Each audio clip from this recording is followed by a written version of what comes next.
चलिए बेटे देखिए, कल हमने अभिक्रिया की अणुसंख्यता और कोटि देखा था। कोटि में हमने देखा था वेग समीकरण बनाते हैं और उसमें जो सांद्रता पद होते हैं उनके घातांक ए और बी, उन दोनों के टोटल को हमने क्या बोला था, अभिक्रिया की कोटि बोला था। कोटि का मान हमने देखा था प्रभाज्यों में भी हो सकता है, शून्य भी हो सकता है ना, लेकिन अणु संख्यता का मान कभी भी शून्य नहीं होता। कुछ न कुछ अणु तो अभिक्रिया में भाग लेंगे ही लेंगे। जिस आधार पर हमने बतलाया था, एक अगर अणु होता है तो एक अणु का अभिक्रिया, दो अणु अगर अभिक्रिया में भाग लेते हैं द्विअणु का अभिक्रिया, इसी प्रकार से तीन लेंगे तो त्रिअणु का अभिक्रिया और तीन से ज्यादा लेंगे तो बहु अणु का अभिक्रिया हम उनको कहते हैं। वहीं हम देखते हैं अगर अभिक्रिया की कोटि का मान एक प्राप्त होता है तो प्रथम कोटि की अभिक्रिया है, अगर दो प्राप्त होता है तो द्वितीय कोटि की अभिक्रिया है, तीन अगर कोटि का मान है तृतीय कोटि, और अगर अभिक्रिया में किसी भी क्रियाकारक के सांद्रण परिवर्तन से दर प्रभावित नहीं होती है, अभिक्रिया की दर क्रियाकारक के सांद्रण से प्रभावित नहीं होती है, तो ऐसी रिएक्शन को हम क्या बोलेंगे, शून्य कोटि की अभिक्रिया है। अर्थात अभिक्रिया में भाग लेने वाले क्रियाकारक एक हो, दो हो या कितने भी हो, वो अभिक्रिया की दर को प्रभावित नहीं करते, कोई अन्य कारक प्रभावित करता है, जैसे सूर्य का प्रकाश। तब इस प्रकार की अभिक्रियाओं की दर हम देखते हैं। कल हमने देखा था प्रकाश रासायनिक अभिक्रियाएं वे अभिक्रियाएं होती है जो प्रकाश की उपस्थिति में संपन्न होती है और समाप्त होती है, उनको हम क्या बोलते हैं, प्रकाश रासायनिक अभिक्रियाएं। विकिरण के प्रभाव के अंतर्गत हमने देखा था। तो उसी प्रकार हम देख रहे हैं, ये जितने भी एग्जाम्पल आपको स्क्रीन पर दिखलाई दे रहे हैं, हाइड्रोजन क्लोरीन के साथ रिएक्शन करता है, हाइड्रोजन क्लोराइड बनाता है।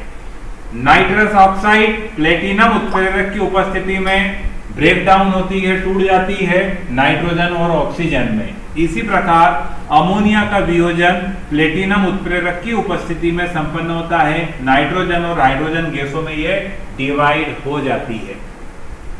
इन सभी अभिक्रियाओं को हम क्या बोलेंगे, शून्य कोटि की अभिक्रियाएं। दिमाग में रखना है, क्योंकि इन अभिक्रियाओं की कोटि का मान शून्य होता है, क्योंकि अभिक्रिया की दर किसी भी प्रकार के क्रियाकारक पर निर्भर नहीं करती। किस पर निर्भर कर रही है, उपस्थिति पर। या तो कोई उत्प्रेरक है ये, या कोई विकिरण है, रेडिएशन है, जो अभिक्रिया की दर को प्रभावित करता है।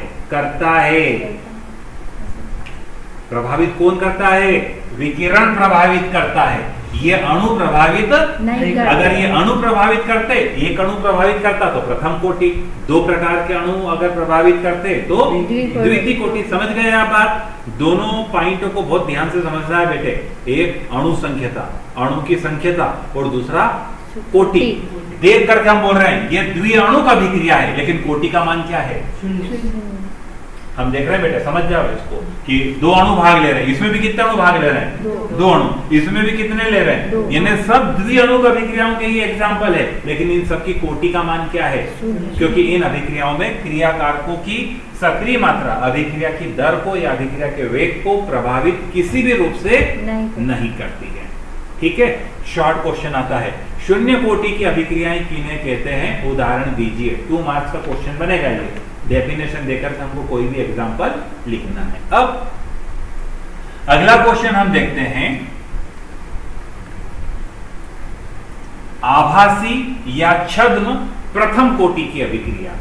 आभासी या छद्म, छद्म का क्या मतलब होता है, झूठा, स्यूडो। ऐसी अभिक्रियाएं जो देखने में तो द्वितीय कोटि की नजर आती है। हम देख रहे हैं जल का अणु भी भाग ले रहा है, और ये RCOOR एस्टर है, ये सूत्र आपको लिखाए थे कुछ शुरू में, ये एस्टर है और ये जल है। रिएक्शन हो गई एस्टर का जल अपघटन, एस्टर का जब एस्टर का, ये एथिल एसीटेट का फार्मूला है, जल अपघटन किया जाता है तो हम देखते हैं कि C2H5OH एक एथिल अल्कोहल बनता है, और दूसरा CH3COOH एसिटिक अम्ल बनता है। तो एक एसिटिक अम्ल बन गया और दूसरा हम देख रहे हैं एथिल अल्कोहल बन गया। ये रिएक्शन क्या कहला रही है, एस्टर का जल अपघटन कहला रही है। इस रिएक्शन को एस्टर का जल अपघटन बोला। देखने पर हमको क्या प्रतीत हो रहा है कि ये अणु भी अभिक्रिया में भाग ले रहा है, अर्थात अभिक्रिया की दर को कंट्रोल कर रहा है, प्रभावित कर रहा है, और ये वाला अणु भी क्योंकि रिएक्शन में पार्टिसिपेट कर रहा है, इसलिए कितने अणु भाग ले रहे हैं? 2। कोटि का मान कितना, अणु संख्यता का मान कितना आएगा? 2। और जब हम अभिक्रिया की दर की बात करेंगे, हम अभिक्रिया की दर, तो दर समानुपाती, एक क्रियाकारक और दूसरा क्रियाकारक, दोनों की घात कुछ भी नहीं है, इन्हें कितनी है? एक एक है, एक एस्टर है और दूसरा जल है। तो हमें जैसा प्रतीत हो रहा है इनकी घातों का योग 1 + 1 बराबरी पर 2। कोटि का मान कितना होना चाहिए? 2 होना चाहिए, लेकिन इसकी कोटि वास्तविकता में हम देखते हैं 1 प्राप्त होती है। होना कितना चाहिए? 2, लेकिन प्राप्त कितनी हो रही है? 1। जैसा अपन देखते हैं ना, कई स्टूडेंट क्लास में देखते हैं, एक तो अपने को देखते हैं सुपर एक्स्ट्रा ऑर्डिनरी स्टूडेंट, यार ये तो बहुत पढ़ने वाला है, कुछ ढक्कन नजर आते हैं अपने को कि ये कुछ भी नहीं है, लेकिन रिजल्ट आता है तो बेटे वो टॉप कर जाते हैं। अपन आश्चर्य करते कि अरे दिखने में तो ऐसा था लेकिन अंदर से कुछ अलग निकला। तो बस वही बात बेटे यहां पर लागू हो जाती है। दिखने में तो कोटि 2 दिखलाई दे रही, जैसे भी अपन ने देखा 1 और 1, लेकिन इसकी कोटि कितनी है? 1 है। ऐसी रिएक्शनों को हम क्या बोलेंगे? आभासी या छद्म प्रथम कोटि अभिक्रिया। डेफिनेशन सिंपल सी बन जाती है, ऐसी अभिक्रियाएं जो देखने में द्वितीय कोटि की प्रतीत होती है किंतु वास्तव में उनकी कोटि 1 होती है। दिखने में 2 है लेकिन वास्तव में 1 है। इन अभिक्रियाओं को आभासी प्रथम कोटि अभिक्रिया कहते हैं। रिएक्शन अपन ने देखी, एस्टर का जल अपघटन, देख रहे हैं ना, ये भी अणु दिख रहा है, ये भी दिख रहा है। रिएक्शन देख करके हमको क्या लगा? इसकी मात्रा में भी परिवर्तन, इसकी मात्रा में भी परिवर्तन अभिक्रिया की दर को व्यक्त कर रहा है। इन 2 अणुओं की सांद्रता में परिवर्तन हो रहा है। जिन अणुओं की सांद्रताओं में परिवर्तन होता है उनकी संख्या को ही हम कोटि कहते हैं। कल मैंने एग्जांपल दिया था आपको पिछली कक्षा में कि हमने मटके भर पानी में 1 चिमटी नमक डाल दिया और उसको घोल करके हिला करके हमने पी करके देखा, खारा लगेगा क्या हमको? नहीं लगेगा। क्यों? क्योंकि हमने जो अमाउंट डाला था वो बहुत कम था और पानी था उसकी तुलना में क्या था? यहां पर अब अपन देख रहे हैं बेटे, एस्टर का तो एक ही अणु है लेकिन जो जल है उसकी सांद्रता बहुत ज्यादा है। ग्लास भर पानी था जिसमें हमने एस्टर का एक अणु डाला, तो वो अणु तो केवल जल के एक ही अणु को रिएक्शन कर रहा है। हमने कल ये भी एग्जांपल देखा था, समुद्र के पानी में से 1 बाल्टी पानी निकाल लिया, बताओ उसके पानी में कितनी कमी हो गई मात्रा की? नगण्य। नगण्य, ये शब्द बड़ा इंपॉर्टेंट है। तो यहाँ पर हम देख रहे हैं एस्टर के तो कुछ ही अणु होते हैं लेकिन जल के अणुओं की संख्या बहुत ज्यादा होती है। उनके सांद्रण में क्या परिवर्तन हुआ यह उल्लेखनीय नहीं हो पाता, हम उसको ज्ञात नहीं कर सकते। वायुमंडल में बहुत सारी ऑक्सीजन है, हम ले रहे कि नहीं ले रहे? तो हमने कितनी खर्च कर दी? कुछ भी नहीं, 0। क्यों? क्योंकि उसके तुलना में हमारे द्वारा उपयोग की गई गैस की मात्रा क्या है? अत्यंत कम है, नगण्य है।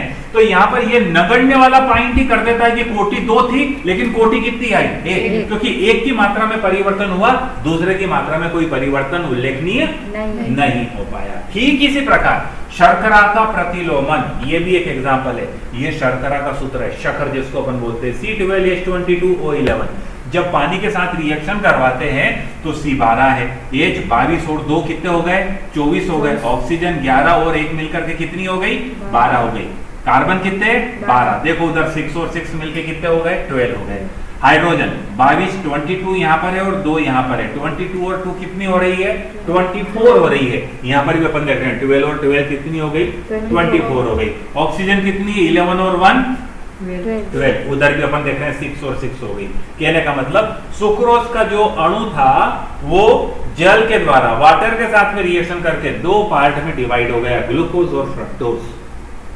दोनों का सूत्र एक ही रहता है, केमिकल स्ट्रक्चर अलग अलग रहता है क्योंकि दोनों का फंक्शनल ग्रुप अलग अलग है। एक में एल्डिहाइड रहता है, दूसरे में कीटोन रहता है। और इन दोनों का क्या कैरेक्टर है? ग्लूकोज और फ्रक्टोज। सुक्रोज हम देखते हैं कि ध्रुवित प्रकाश के तल को किसी एक दिशा में मोड़ रहा है, लेकिन ग्लूकोज और फ्रक्टोज का जब विलयन बना तो उसने क्या कर दिया? उसको अपोजिट डायरेक्शन में मोड़ दिया, उल्टा काम कर दिया। शर्करा अलग कार्य कर रही थी लेकिन ग्लूकोज और फ्रक्टोज का जो विलयन बना है जल अपघटन करने पर वो कार्य उसका क्या कर रहा है? उल्टा। इसलिए नाम क्या दिया हमने? प्रतिलोमन। तो शर्करा का प्रतिलोमन एस्टर का जल अपघटन। दोनों रिएक्शन देखने पर द्वितीय कोटि की नजर आती है, लेकिन जल के अणु की मात्रा में कोई उल्लेखनीय परिवर्तन न होने से इनकी कोटि कितनी प्राप्त होती है? 1 प्राप्त होती है। इसलिए दोनों रिएक्शन किसका उदाहरण है? आभासी या छद्म प्रथम कोटि का उदाहरण है। पक्के से यह पॉइंट ध्यान में रखना है, एस्टर का जल अपघटन, शर्करा का प्रतिलोमन, क्योंकि कई बार ऑब्जेक्टिव आ जाता है छद्म प्रथम कोटि अभिक्रिया का उदाहरण है, तो ये अपने को ध्यान में रखना पड़ेगा, उसमें से देखना पड़ेगा, या मेज पेयर में अपने को जोड़ी करना पड़ेगा, या 2 नंबर का क्वेश्चन आएगा तो डेफिनेशन देना है और रिएक्शन देना है। क्लियर हो गई बात, समझ में आ गई? तो पहला पॉइंट अपन ने क्या देखा था बेटे?